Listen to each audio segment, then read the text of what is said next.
Loading. Hello, Ben. Hi. Hello, good afternoon. Good afternoon. You're in Devon, is that correct? I am indeed. It's lovely and raining and cloudy outside. So no difference Beautiful. whether. Where are you? Perfect. I'm in Shropshire, so on the Welsh border, and the sky is equally uninspiring today. But this LinkedIn Live is going to be full of positivity and laughter and some great energy. So thank you. Thank you so much for joining us. I've joined forces, my LinkedIn friend. Should we tell our listeners or our watchers a little bit about ourselves? Would you like to introduce yourself to me, Ben? Yeah, so first of all, thank you for inviting me to do this. I think we're both keen to host a LinkedIn Live event, and now we're here doing it. So proof's in the pudding. My name's Ben. I'm a personal branding expert. And for 4 years, I ran my own insurance sales business. And I built it to hundreds of clients and millions, £500,000, millions, look at me, £500,000 in premiums over 3 years. And I did that all through the power of having a strong personal brand, both online and offline. Now, my mission is to help other business owners and professionals find their personal brand and communicate it both online and offline. So, Emma, we are co-hosts in this. You invited me. So, obviously, please introduce yourself to our lovely audience as well. Yes, and I will, but I also like to just explain the story of how this came to fruition because I personally am the person who you described as would you rather put pins in your eyes than show up on camera. I can teach and help all sorts of people become confident and overcome fears and insecurities they have about their own voices. But when it comes to myself showing up on camera, I am that person that you described, which is, yeah, so why I reached out to you, because you just, all of it resonated with me. Plus your upbeat personality and your positivity was really nice. So great. Thank you. And I am voice. Anybody who knows me, I am utterly passionate about everything related to our voices. I didn't always have a voice in a sense. I had a pronounced stammer as a child for many years from the age of 7 to 11.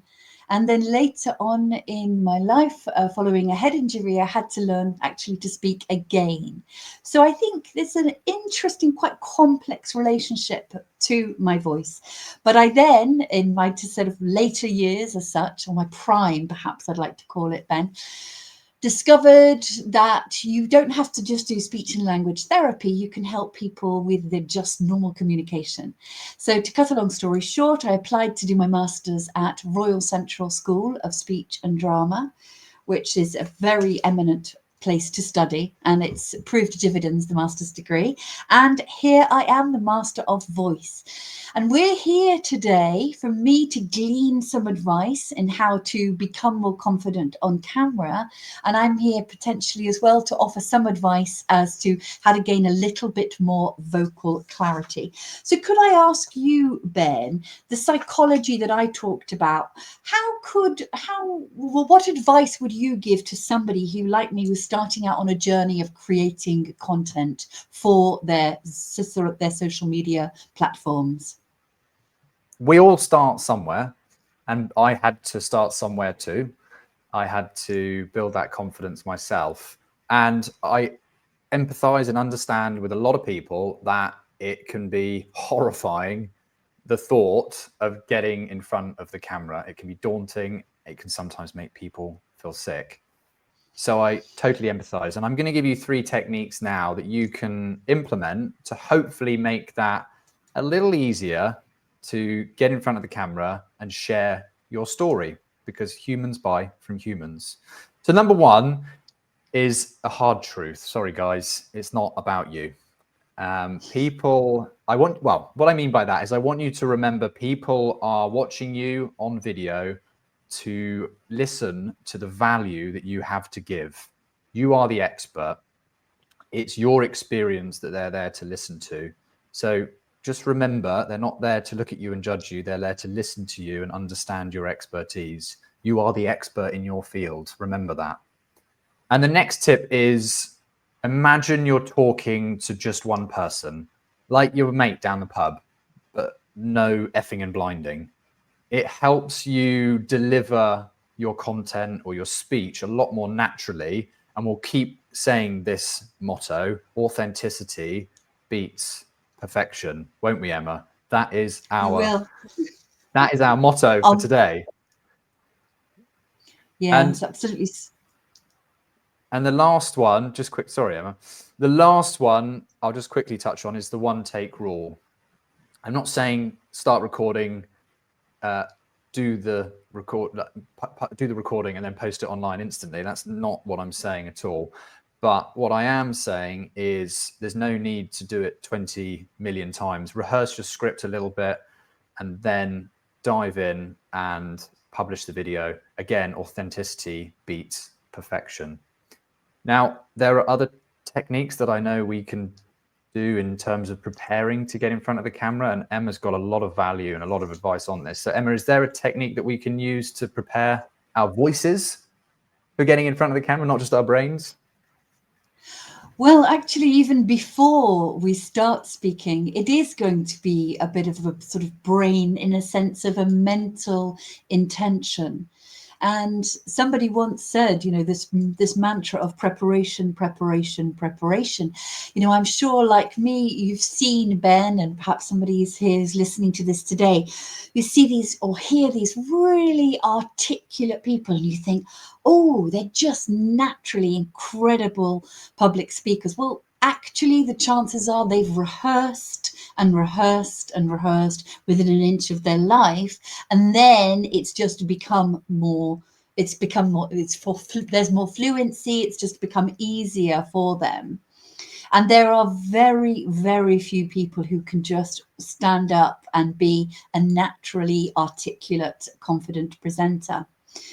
So setting that intention, I know it's banded around a lot, this idea of, you know, imposter syndrome, but we are very judgmental of our own selves. And in fact, a lot of people say to me, I don't like the sound of my own voice. But without going into too much detail about the fact that actually people hear our voices differently from how they sound to us, that might be the next LinkedIn Live that we delve into, Ben, today. I'd like perhaps to introduce a little exercise that I think will set a beautiful intention of groundedness. And why I say groundedness is because when our bodies are in the wrong place and when there is tension, tension is the enemy of the voice. So all of this will transpire in a voice that is perhaps higher, and we speak quite quickly because we're nervous, and all these things invariably happen. And there's a balance between being, like we say, authentic, but also a sense of not being in a hurry. I know we're trying to keep our attention, aren't we, of these people that we're delivering the content to, Ben, but also having that sense of groundedness. So what I'm going to invite you very quickly to do now is, are you on a chair that has a straight back, Ben, or are you on a stool? I'm on a stool against a wall, so it works perfectly. Oh, okay. All right. That's perfect, because this really does work better if you're sitting in a chair with a firm back. You could also do it standing up. I know a lot of people like to work when they're online, and that's nice actually, because when we're in our bodies, our voices become more embodied. It's kind of not rocket science.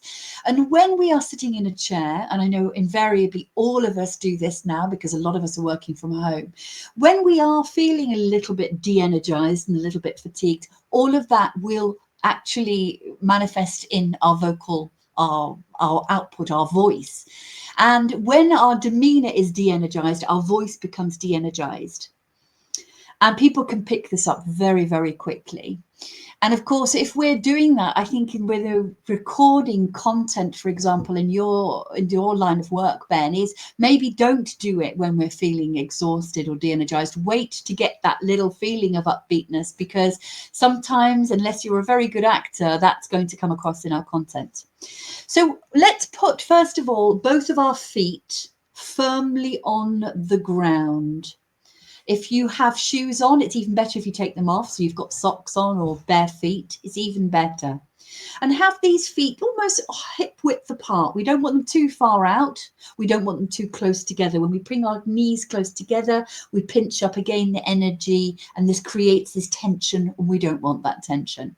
We're going to do an exercise called FOF-BOC. This is the acronym FOF-BOC. Feel free to write it down if you want to, Ben. So FOF is feet on floor, and BOC is bum on chair. So feet on floor is all the whole part of your foot pressing down into the carpet or whatever your flooring is, and having a sense of connection through your feet to the ground. When we go deeper into this exercise, I often invite clients to imagine that there's tree roots coming down and perhaps into a more organic setting. But for now, all you need to worry about, Ben, is putting your feet on the floor, and your bum, your sitting bones. That's my big cuss word of the LinkedIn Live. I'm using the BUM word.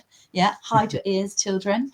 And so put your naughty, very naughty. Be sure to edit that out. And so actually, if you want to close your eyes, some people find it a lot easier to imagine what I'm going to ask you to imagine with your eyes closed. Now, if we were to have a thread, a piece of fabric or a piece of cotton that was attached initially at the bottom of our spine, like where our coccyx is, and then if you can imagine that this piece of cotton was coming all the way up through those vertebrae, up through the top of our spine, up through, and our spine is long. There's at least 5 joints after our atlas or our occipital joint here. So imagine, just put your finger on top of your head here, Ben, and just imagine now that there's a thread coming out of there. Our feet are on the floor. Our bum is nicely sitting down, connected to our chair. And I'm inviting in a nice deep breath in through our nose. And a breath out through our mouth. And we are now grounded and ready to speak. How did that feel? That was brilliant. I was about to say brilliant, but it was fantastic. And I've used it. Okay. You've been teaching me this stuff in the time that we've known each other, and I've used it for my own content, and it's worked an absolute dream. So I thank you for that. And I encourage other people to use that technique as well. Lovely, great. Talking about techniques and tips, I know for myself that one thing I'd like to ask you about, Ben, is the idea of, for people like myself who aren't really confident at all about creating content to deliver online and for social media. I know you have lots of different channels, whereas I just really work with LinkedIn. Do we use a script or don't we use a script? Or what would your advice be to somebody starting out? So there are a few options. You can either fully script your video in preparation and practice it. That can be written down on a piece of paper. You can write it on Word and print it out. Don't have the script in the video, because then it clearly looks like you're just reading a script.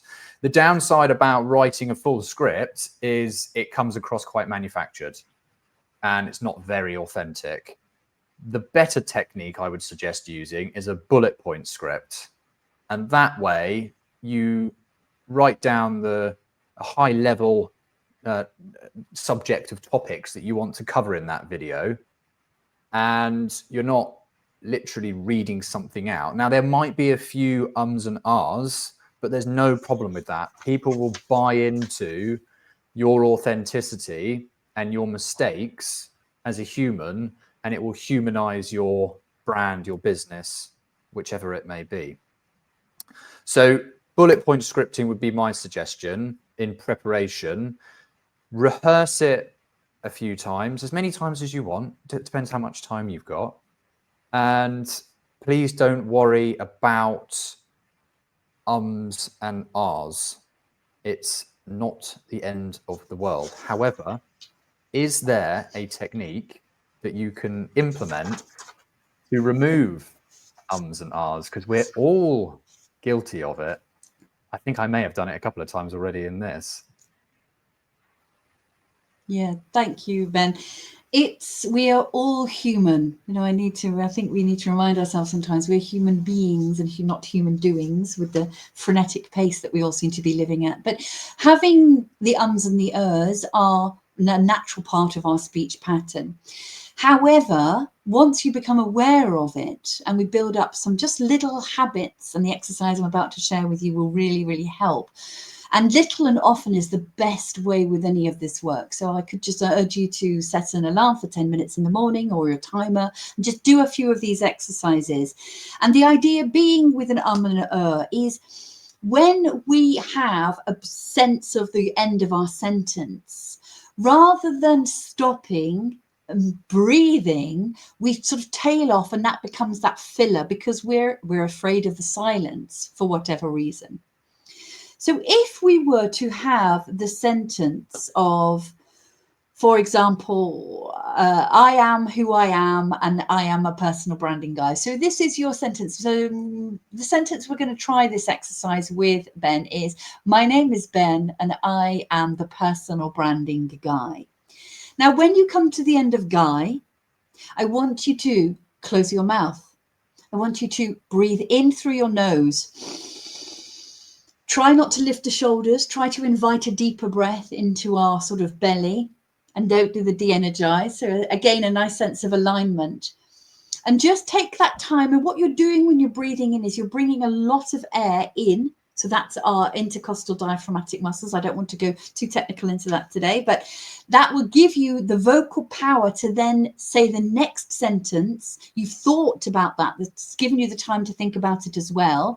And ostensibly for this, you can just repeat the same sentence, but I want you to practice this. So you're finishing after the word guy, closing your mouth, breathing in through the nose, and then saying the sentence again. And you should notice that you have enough vocal power and energy not to diminish off at the end of the sentence as well. And this is the habit we're going to do. Would you like to try it out? Of course. Let's do it. So I'm saying my name is Ben and I am the personal branding guy. Yes, absolutely. And then you are closing your mouth. You are breathing in through your nose. Don't be tempted to rush it. Okay. Just allow it to be. Let the breath drop in and then speak the sentence again. And you will notice it will be louder. It will be more well projected because you've given yourself that lovely air to work with. Air, of course, we can't speak without breath. Just kind of going back to that. A very fundamental part of a biology lesson that I probably you can never learn a lot to. in this LinkedIn Live. You must breathe. You must breathe. Absolutely. Never underestimate the power of the breath and the pause. Okay, off you go. Anyway, I've never been more nervous to say one sentence or two sentences in my life. So, my name is Ben and I am the personal branding guy. My name is Ben and I am the personal branding guy. I feel like I inhaled helium or something. But I get where you're coming. I get the point. Yeah, it's very hard. It suddenly feels like the lens is on you, and again, it's hard, but it's a really good practice to do. Yeah. And but it's hard and it takes time. And then I think also there's the old school kit way of doing it was, well, let's count the amount that you've done per hour or per minute, and then it just brings tension on top of tension.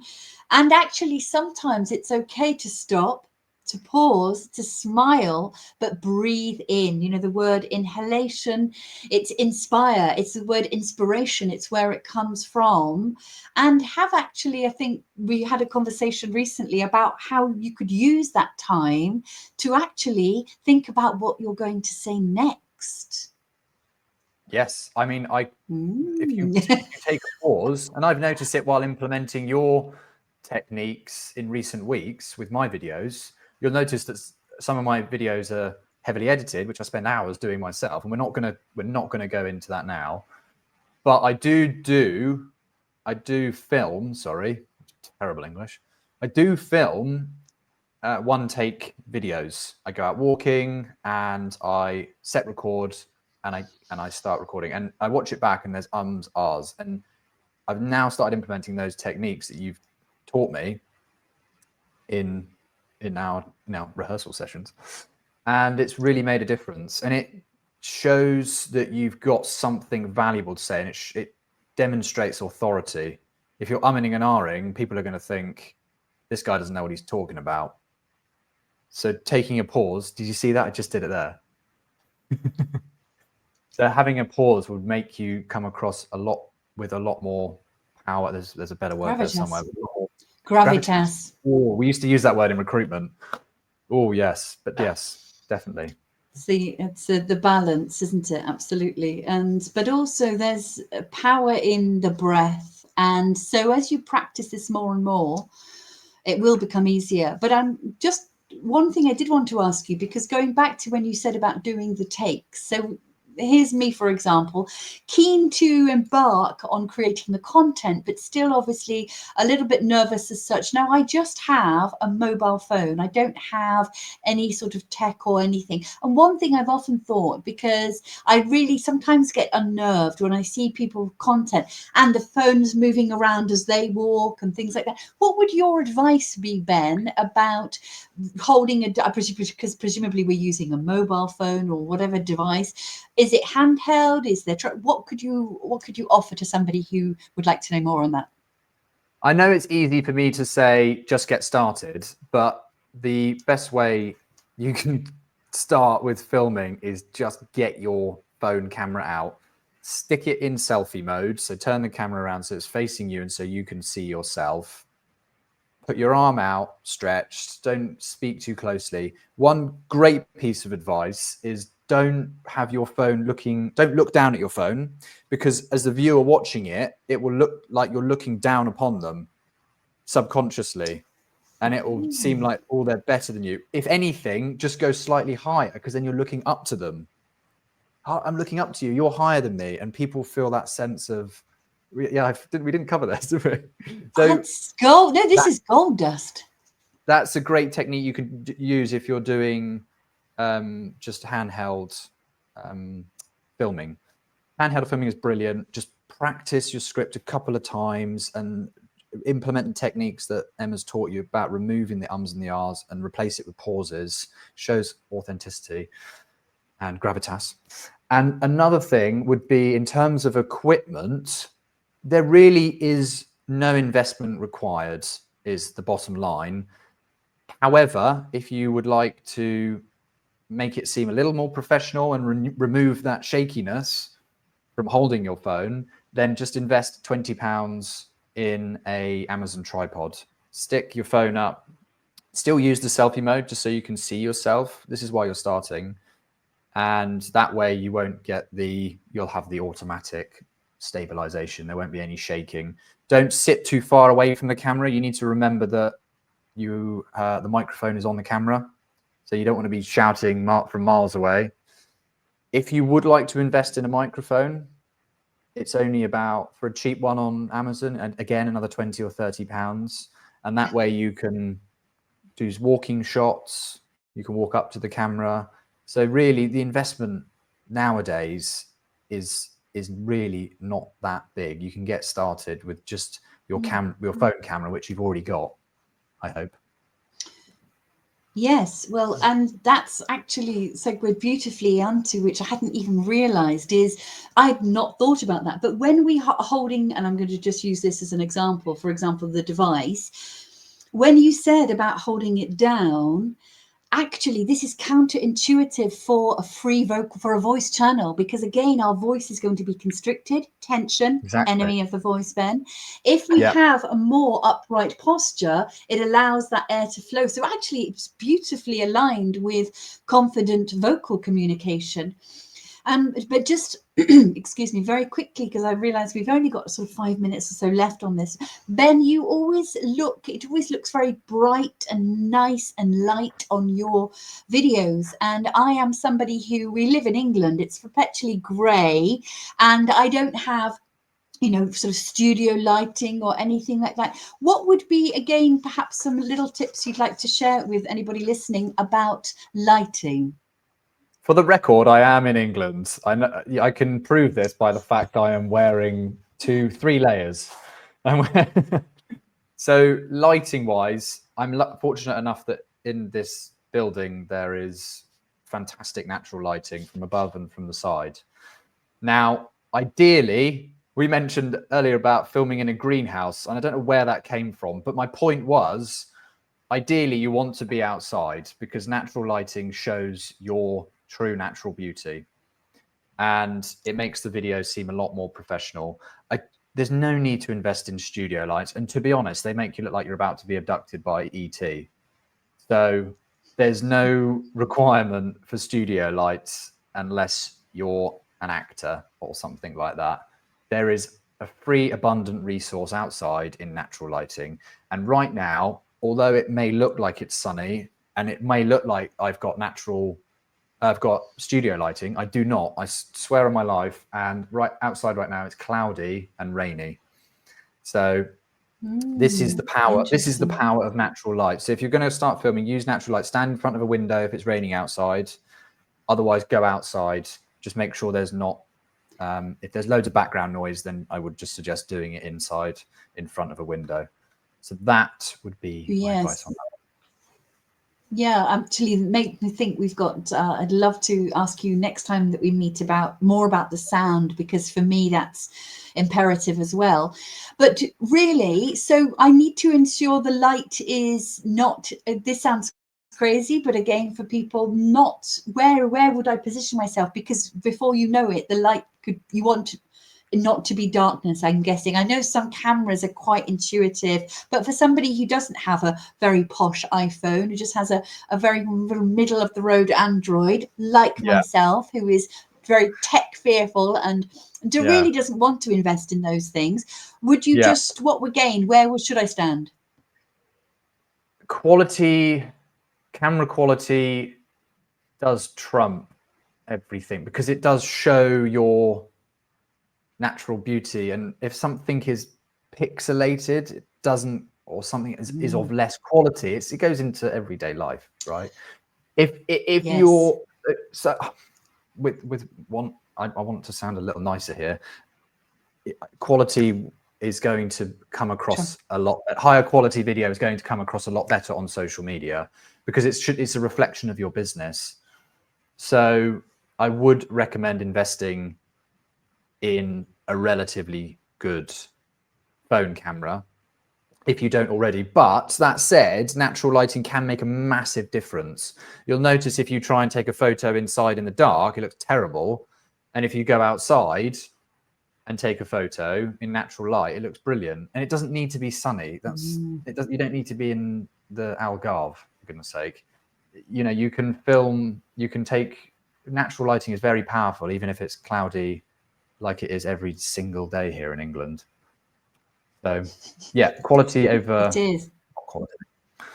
It really is. Yes, no, absolutely. I completely agree with you. We'd had that topic about all of it is we're incredibly judgmental, aren't we? So the moment that we see somebody in their hair is a little bit scruffy, and I think in a way it's paramount, because if you're investing in yourself and how you look and feel, that to me is that attention to detail is reflective. And I wouldn't want to work with somebody who, couldn't be bothered to actually get dressed for a meeting and things like that. That's lots of content. We've covered loads today, but I feel like we've got so much more to share between us. I mean, the elements of, or any one of these things we could really deep dive into in lots more detail. I'm really keen to actually learn more about the process of what we do when we've perhaps got a little bit more content. What do we then do with it, rather than it just stay on my phone, which is like, oh, I filmed it, and then I actually have to get it out. So it is. So I would like as well you to maybe. Yep, definitely. Everything. Yeah, we can really, come on to that there's lots of that. We'll come on to that in a future episode. That's really most good. Definitely. Yeah. For certain. Now, just remind me, I'm obviously very much the LinkedIn and my own website, but tell me, how do people find out more or follow you, Ben? So I am the personal branding guy, as it says in my name here, on Instagram, TikTok, YouTube actually as well, and also Facebook. So pretty much every single platform apart from MySpace, for goodness sake. And obviously you can find me here on LinkedIn, because this is on LinkedIn, right? So just click our names and you should be able to find it. But thank you so much for inviting me and having me, Emma. And I'm sure our audience has taken a lot of value over your expertise as well as my expertise. And yeah, I hope that you've taken a lot away from it. And thank you again. I've had the best time, and I'm really looking forward to the next one. So have a wonderful rest of the day. Thank you, everyone. Goodbye. Thank you. Take care. Thanks. Bye-bye. Bye.